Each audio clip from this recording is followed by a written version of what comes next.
सुभाष चंद्र बोस के hologram statue का अनावरण करें रिमोट का बटन दबाकर।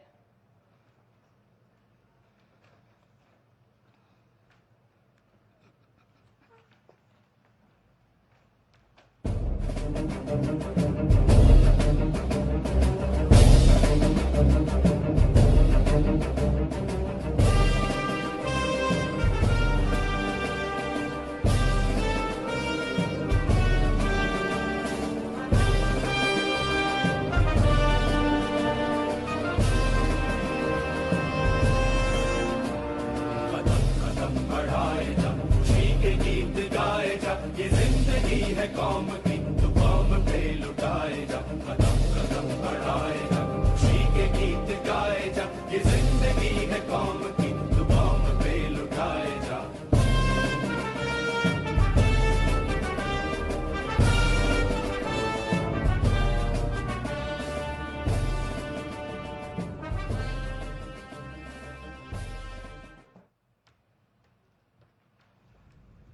बहुत बहुत धन्यवाद माननीय आपका। नेताजी सुभाष चंद्र बोस की प्रेरणा से पराक्रमी भारत न पराजित हुआ है, न झुका है, न रुका है। माननीय प्रधानमंत्री जी कहते हैं कि हमें बलिदानियों, स्वतंत्रता सेनानियों की तरह देश के लिए मरने का अवसर चाहे न मिला हो, लेकिन हम देश के लिए जीकर तो दिखा सकते हैं। आज उन व्यक्तियों या संगठनों को पुरस्कृत किया जाएगा जो आपदाओं के कारण मानव पीड़ा को कम करने के लिए निस्वार्थ भाव से परिश्रम पूर्वक काम कर रहे हैं। हम माननीय प्रधानमंत्री जी से विनम्र अनुनय करते हैं कि कृपया सुभाष चंद्र बोस आपदा प्रबंधन पुरस्कार अपने कर कमलों द्वारा प्रदान करें। 2019 के लिए ये पुरस्कार दिया जा रहा है 8वीं बटालियन एनडीआरएफ। पुरस्कार ग्रहण कर रहे हैं श्री पीके तिवारी। 8वीं बटालियन एनडीआरएफ ने 2009 से 2018 तक 310 से ज्यादा आपदा बचाव अभियान के जरिए 14,465 मानव जीवन की रक्षा की, 10 लाख लोगों को कैपेसिटी बिल्डिंग, अवेयरनेस तथा ट्रेनिंग प्रोग्राम से जोड़ा।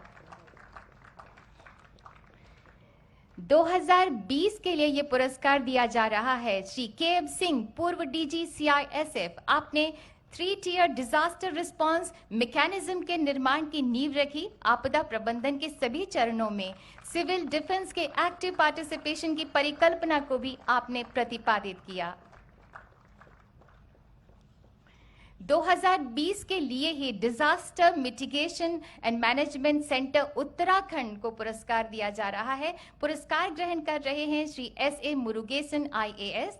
डीएमएमसी का कार्य आपदा पूर्व तैयारी, कैपेसिटी बिल्डिंग, आपदा के बाद की प्रतिक्रिया तथा रिहैबिलिटेशन पर केंद्रित है।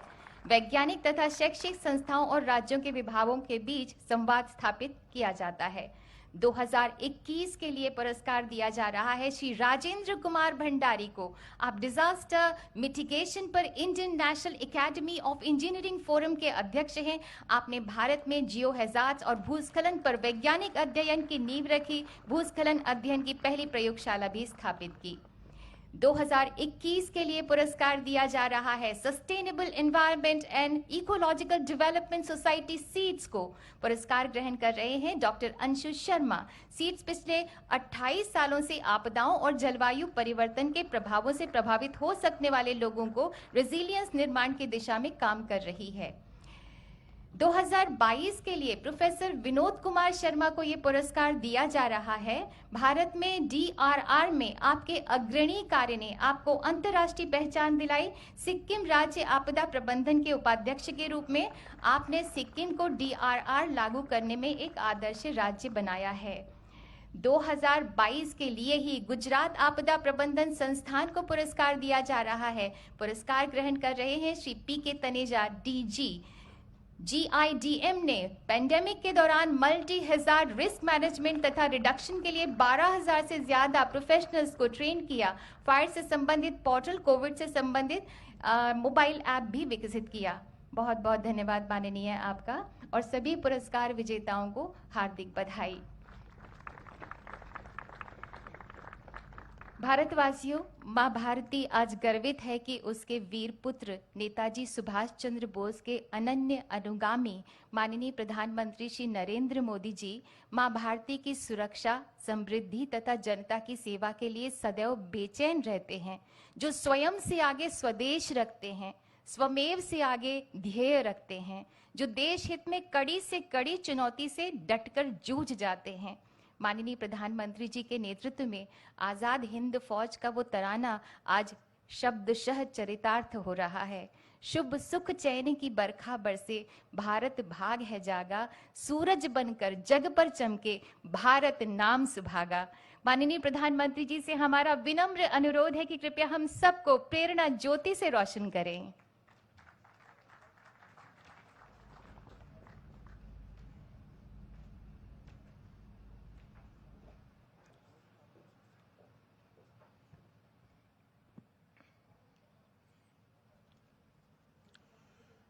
इस ऐतिहासिक कार्यक्रम में उपस्थित मंत्री परिषद के मेरे साथी श्री अमित शाह, श्री हरदीप पुरी जी, मंत्रिमंडल के अन्य सदस्य, आईएन के सभी ट्रस्टी, एनडीएमए के सभी सदस्यगण, jury members, NDRF, coast guards और आईएमडी के डायरेक्टर जनरल, आपदा प्रबंधन पुरस्कारों के सभी विजेता साथी, अन्य सभी महानुभाव, भाइयों और बहनों,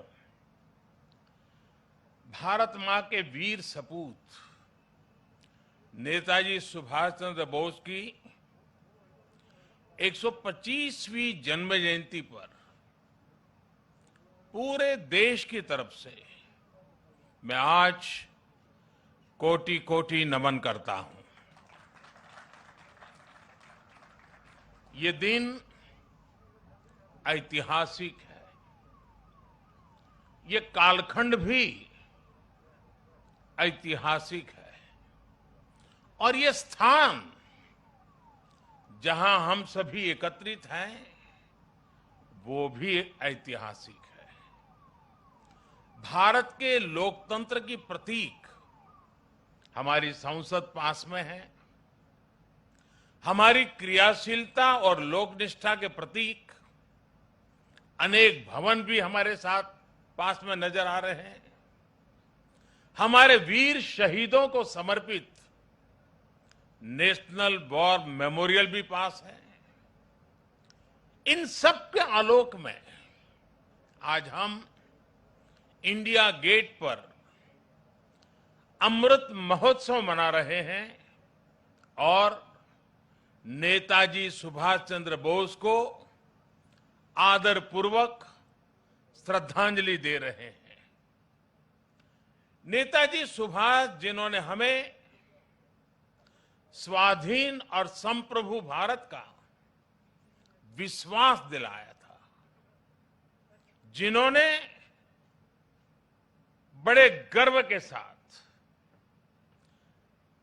बड़े आत्मविश्वास के साथ, बड़े साहस के साथ अंग्रेजी सत्ता के सामने कहा था, मैं स्वतंत्रता की भीख नहीं लूंगा, मैं स्वतंत्रता की भीख नहीं लूंगा, मैं इसे हासिल करूंगा। जिन्होंने भारत की धरती पर पहली आजाद सरकार को स्थापित किया था, हमारे उन नेताजी की भव्य प्रतिमा आज डिजिटल स्वरूप में इंडिया गेट के समीप स्थापित हो रही है। जल्द ही इस होलोग्राम प्रतिमा के स्थान पर ग्रेनाइट की विशाल प्रतिमा भी लगेगी। ये प्रतिमा आजादी के महानायक को कृतज्ञ राष्ट्र की श्रद्धांजलि है। नेताजी सुभाष की ये प्रतिमा हमारी लोकतांत्रिक संस्थाओं को, हमारे पीढ़ियों को राष्ट्रीय कर्तव्य का बोध कराएगी, आने वाली पीढ़ियों को, वर्तमान पीढ़ी को निरंतर प्रेरणा देती रहेगी। साथियों, पिछले साल से देश ने नेताजी की जयंती को पराक्रम दिवस के रूप में मनाना शुरू किया है। आज पराक्रम दिवस के अवसर पर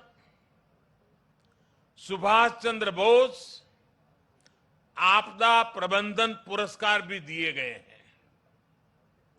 नेताजी के जीवन से प्रेरणा लेकर ही इन पुरस्कारों को देने की घोषणा की गई थी।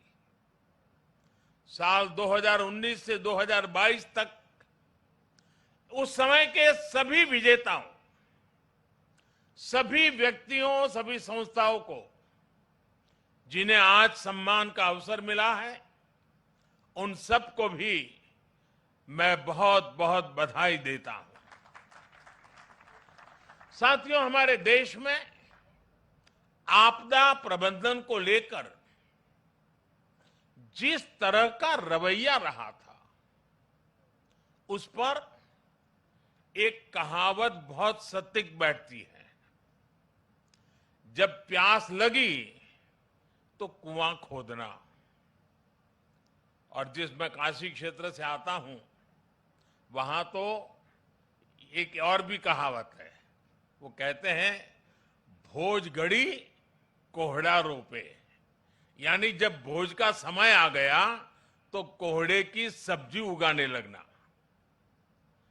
यानी जब आपदा सिर पर आ जाती थी तो उससे बचने के उपाय खोजे जाते थे। इतना ही नहीं, एक और हैरान करने वाली व्यवस्था थी जिसके बारे में कम ही लोगों को पता है। हमारे देश में वर्षों तक आपदा का विषय एग्रीकल्चर डिपार्टमेंट के पास रहा था। इसका मूल कारण यह था कि बाढ़, अतिवृष्टि, ओले गिरना, ऐसी जो स्थितियां पैदा होती थी, उसे निपटने का जिम्मा, उसका संबंध कृषि मंत्रालय से आता था। देश में आपदा प्रबंधन ऐसे ही चलता रहता था।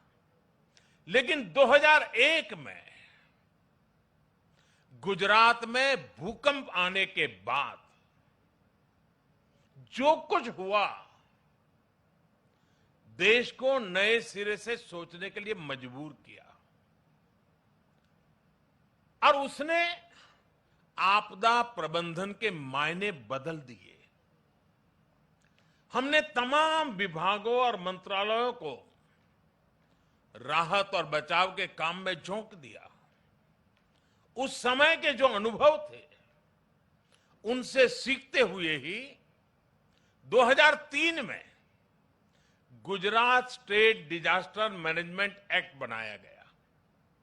आपदा से निपटने के लिए गुजरात इस तरह का कानून बनाने वाला देश का पहला राज्य बना। बाद में केंद्र सरकार ने गुजरात के कानून से सबक लेते हुए 2005 में पूरे देश के लिए ऐसा ही डिजास्टर मैनेजमेंट एक्ट बनाया।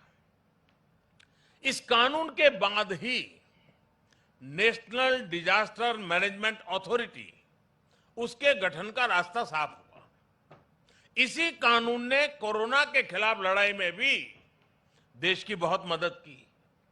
साथियों, डिजास्टर मैनेजमेंट को प्रभावी बनाने के लिए 2014 के बाद से हमारे सरकार ने राष्ट्रीय स्तर पर चौतरफा काम किया है। हमने रिलीफ, रेस्क्यू, रिहेबिलिटेशन, उस पर जोर देने के साथ साथ ही रिफॉर्म पर भी बल दिया है। हमने एनडीआरएफ को मजबूत किया उसका आधुनिकीकरण किया, देश भर में उसका विस्तार किया, स्पेस टेक्नोलॉजी से लेकर प्लानिंग और मैनेजमेंट तक बेस्ट पॉसिबल प्रैक्टिसेस को अपनाया। हमारे एनडीआरएफ के साथ ही सभी राज्यों के एसडीआरएफ्स और सुरक्षा बलों के जवान अपनी जान की बाजी लगाकर एक एक जीवन को बचाते हैं। इसलिए आज ये पल इस प्रकार से जान की बाजी लगाने वाले, औरों की जिंदगी बचाने के लिए खुद की जिंदगी का दांव लगाने वाले, चाहे वो एनडीआरएफ के लोग हो, चाहे एसडीआरएफ के लोग हो, हमारे सुरक्षा बलों के साथी हो, ये सब के सब उनके प्रति आज आभार व्यक्त करने का, उनको सैल्यूट करने का ये वक्त है। साथियों, अगर हम अपनी व्यवस्थाओं को मजबूत करते चलें तो आपदा से निपटने की क्षमता दिनों दिन बढ़ती चली जाती है। मैं इसी कोरोना काल के 1-2 वर्ष की बात करूं तो इस महामारी के बीच भी देश के सामने नई आपदाएं आकर खड़ी हो गई। एक तरफ कोरोना से तो लड़ाई लड़ी रहे थे, अनेक जगहों पर भूकंप आए, कितने ही क्षेत्रों में बाढ़ आई, उड़ीसा, पश्चिम बंगाल समेत पूर्वी तटों पर साइक्लोन आए, गोवा, महाराष्ट्र, गुजरात, पश्चिमी तटों पर भी साइक्लोन आए। पहले एक एक साइक्लोन में सैकड़ों लोगों की मृत्यु हो जाती थी, लेकिन इस बार ऐसा नहीं हुआ। देश ने हर चुनौती का जवाब एक नई ताकत से दिया। इसी वजह से इन आपदाओं में हम ज्यादा से ज्यादा जीवन बचाने में सफल रहे। आज बड़ी बड़ी अंतर्राष्ट्रीय एजेंसियां भारत के इस सामर्थ्य, भारत में आए इस बदलाव की सराहना कर रही है। आज देश में एक ऐसा end to end cyclone response system है जिसमें केंद्र, राज्य, स्थानीय प्रशासन और सभी एजेंसियां एक साथ मिलकर के काम करती हैं। बाढ़, सूखा, साइक्लोन, इन सभी आपदाओं के लिए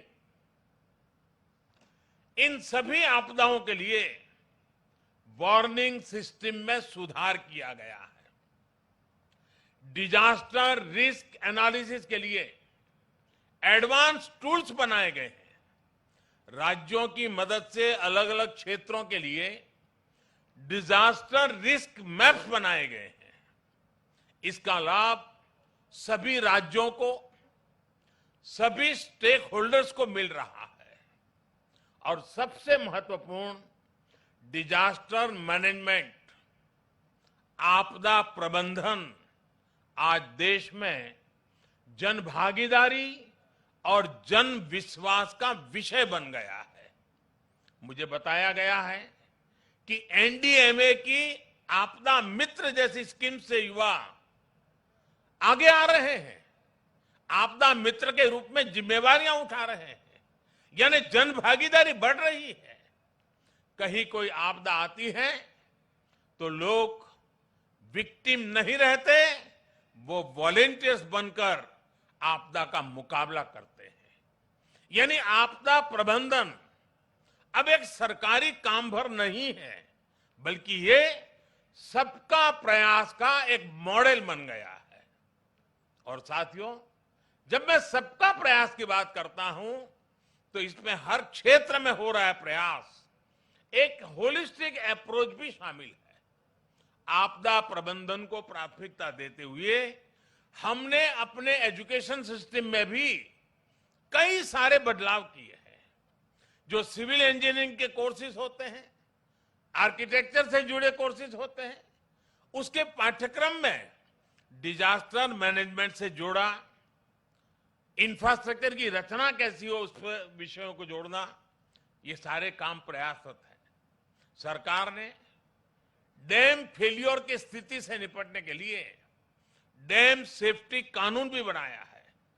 साथियों, दुनिया में जब भी कोई आपदा आती है तो इसमें लोगों की दुखद मृत्यु की चर्चा होती है कि इतने लोग मृत्यु हो गई, इतना ये हो गया, इतने लोगों को हटाया गया। आर्थिक नुकसान भी बहुत होता है, उसकी भी चर्चा की जाती है। लेकिन आपदा में जो इंफ्रास्ट्रक्चर का नुकसान होता है वो कल्पना से परे होता है।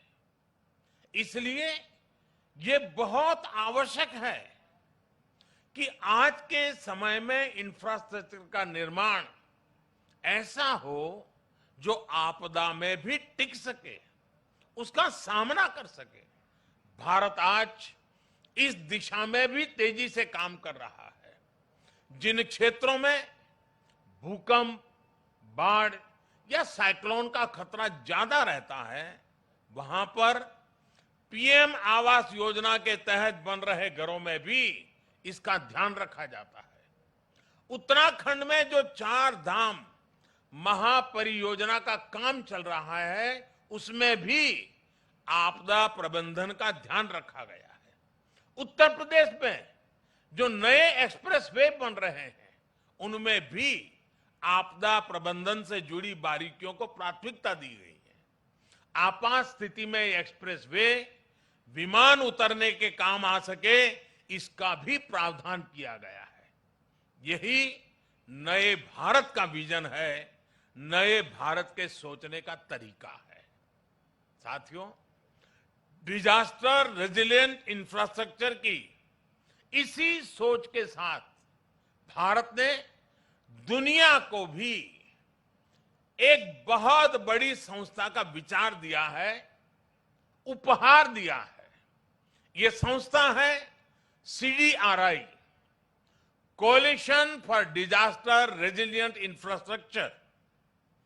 भारत की इस पहल में ब्रिटेन हमारा प्रमुख साथी बना है और आज दुनिया के 35 देश इससे जुड़ चुके हैं। दुनिया के अलग अलग देशों के बीच में, सेनाओं के बीच में हमने ज्वाइंट मिलिट्री एक्सरसाइज बहुत देखी है, पुरानी परंपरा है, उसकी चर्चा भी होती है। लेकिन भारत ने पहली बार डिजास्टर मैनेजमेंट के लिए ज्वाइंट ड्रिल की परंपरा शुरू की है।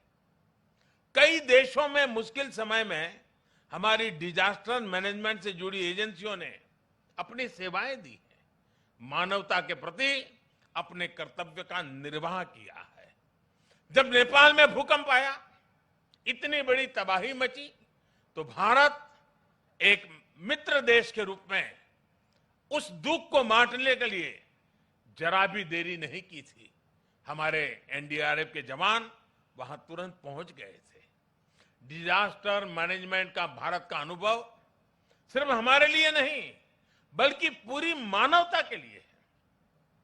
आप सभी को याद होगा, 2017 में भारत ने साउथ एशिया जियो स्टेशनरी कम्युनिकेशन सैटेलाइट को लॉन्च किया था। वेदर और कम्युनिकेशन के क्षेत्र में उसका लाभ हमारे दक्षिण एशिया के मित्र देश को मिल रहा है। साथियों, परिस्थितियां कैसी भी हो, अगर हम में हौसला है तो हम आपदा को भी अवसर में बदल सकते हैं।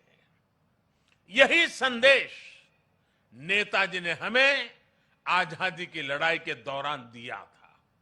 नेताजी कहते थे, कभी भी स्वतंत्र भारत के सपने का विश्वास मत खोना।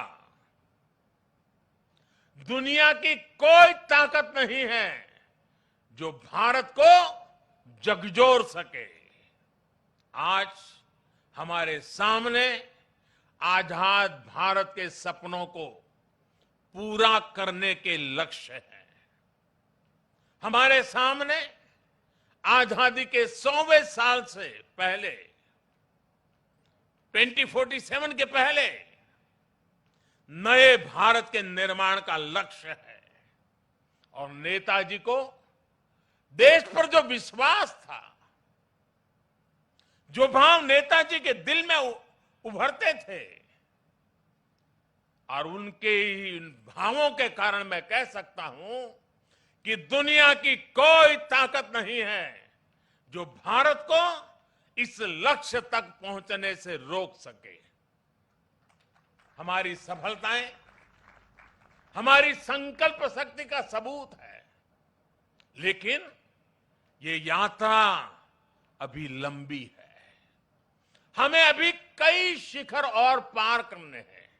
इसके लिए जरूरी है हमें देश के इतिहास का हजारों सालों की यात्रा में इसे आकार देने वाले तप, त्याग और बलिदानों का बोध रहे। भाई और बहनों, आजादी के अमृत महोत्सव का संकल्प है कि भारत अपनी पहचान और प्रेरणाओं को पुनर्जीवित करेगा। ये दुर्भाग्य रहा कि आजादी के बाद देश की संस्कृति और संस्कारों के साथ ही अनेक महान व्यक्तित्वों के योगदान को मिटाने का काम किया गया।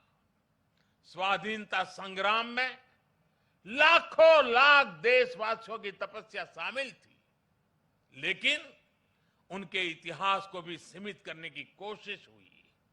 लेकिन आज आजादी के दशकों बाद देश उन गलतियों को डंके की चोट पर सुधार रहा है, ठीक कर रहा है।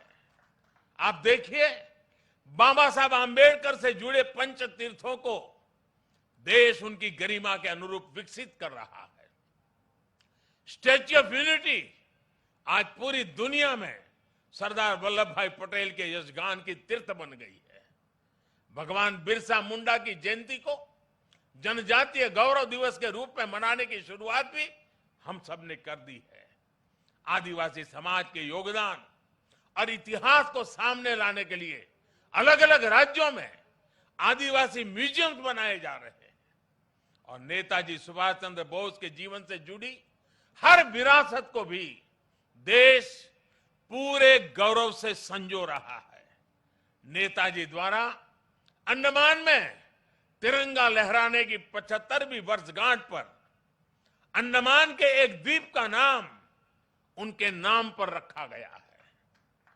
अभी दिसंबर में ही अंडमान में एक विशेष संकल्प स्मारक नेताजी सुभाष चंद्र बोस के लिए समर्पित की गई है। ये स्मारक नेताजी के साथ साथ इंडियन नेशनल आर्मी के उन जवानों के लिए भी एक श्रद्धांजलि है जिन्होंने आजादी के लिए अपना सर्वस्व न्योछावर कर दिया था।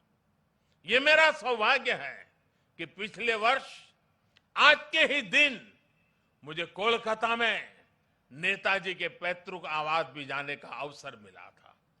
जिस प्रकार से वो कोलकाता से निकले थे, जिस कमरे में बैठकर वो पढ़ते थे, उनके घर की सीढ़ियां, उनके घर की दीवारें, उनके दर्शन करना, वो अनुभव शब्दों से परे है। साथियों, मैं 21 अक्टूबर 2018 का वो दिन भी नहीं भूल सकता जब आजाद हिंद सरकार के 75 वर्ष हुए थे। लाल किले में हुए विशेष समारोह में मैंने आजाद हिंद की कैप पहनकर तिरंगा फहराया था। वो पल अद्भुत था, वो पल अविस्मरणीय है। मुझे खुशी है कि लाल किले में ही आजाद हिंद फौज से जुड़े एक स्मारक पर भी काम किया जा रहा है। 2019 में 26 जनवरी की परेड में आजाद हिंद फौज के पूर्व सैनिकों को देखकर मन जितना प्रफुल्लित हुआ, वो भी मेरी अनमोल स्मृति है। और इससे भी मैं अपना सौभाग्य मानता हूं कि हमारी सरकार को नेताजी से जुड़ी फाइलों को सार्वजनिक करने का अवसर मिला। साथियों, नेताजी सुभाष कुछ ठान लेते थे तो फिर उन्हें कोई ताकत रोक नहीं सकती थी। हमें नेताजी सुभाष की can do, will do spirit से प्रेरणा लेते हुए आगे बढ़ना है। वो ये जानते थे, तभी ये बात हमेशा कहते थे, भारत में राष्ट्रवाद ने ऐसी सृजनात्मक शक्ति का संचार किया है जो सदियों से लोगों के अंदर सोई पड़ी थी। हमें राष्ट्रवाद भी जिंदा रखना है, हमें सृजन भी करना है और राष्ट्र चेतना को जागृत भी रखना है।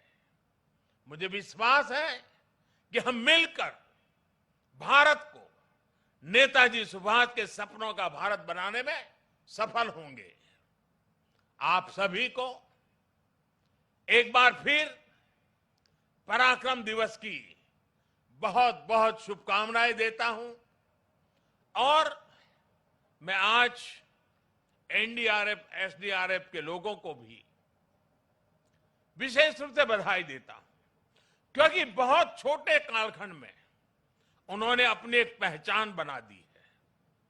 आज कहीं पर भी आपदा हो या आपदा के संबंधित संभावनाओं की खबरें हो, साइक्लोन जैसी, और जब एनडीआरएफ के जवान यूनिफॉर्म में दिखते हैं, सामान्य मानवी को एक भरोसा हो जाता है कि अब मदद पहुंच गई। इतने कम समय में किसी संस्था और इसके यूनिफॉर्म की पहचान बनना, यानी जैसे हमारे देश में कोई तकलीफ हो और सेना के जवान आ जाएं, तो सामान्य मानवी को संतोष हो जाता है, भाई बस अब ये लोग आ गए हैं। वैसा ही आज एनडीआरएफ और एसडीआरएफ के जवानों ने अपने पराक्रम से ये करके दिखाया है। मैं पराक्रम दिवस पर नेताजी का स्मरण करते हुए मैं एनडीआरएफ के जवानों को, एसडीआरएफ के जवानों को, उन्होंने जिस काम को जिस करुणा और संवेदनशीलता के साथ उठाया है, बहुत बहुत बधाई देता हूं, उनका अभिनंदन करता हूं। मैं जानता हूं इस आपदा प्रबंधन के काम में इस क्षेत्र में काम करने वाले कईयों ने अपने जीवन भी बलिदान दिए हैं। मैं आज ऐसे जवानों को भी श्रद्धांजलि देता हूं जिन्होंने किसी की जिंदगी बचाने के लिए अपनी जिंदगी दांव पर लगा दी थी। ऐसे सबको मैं आदरपूर्वक नमन करते हुए मैं आप सबको भी आज पराक्रम दिवस की अनेक अनेक शुभकामनाएं देते हुए मेरी वाणी को विराम देता हूं। बहुत बहुत धन्यवाद।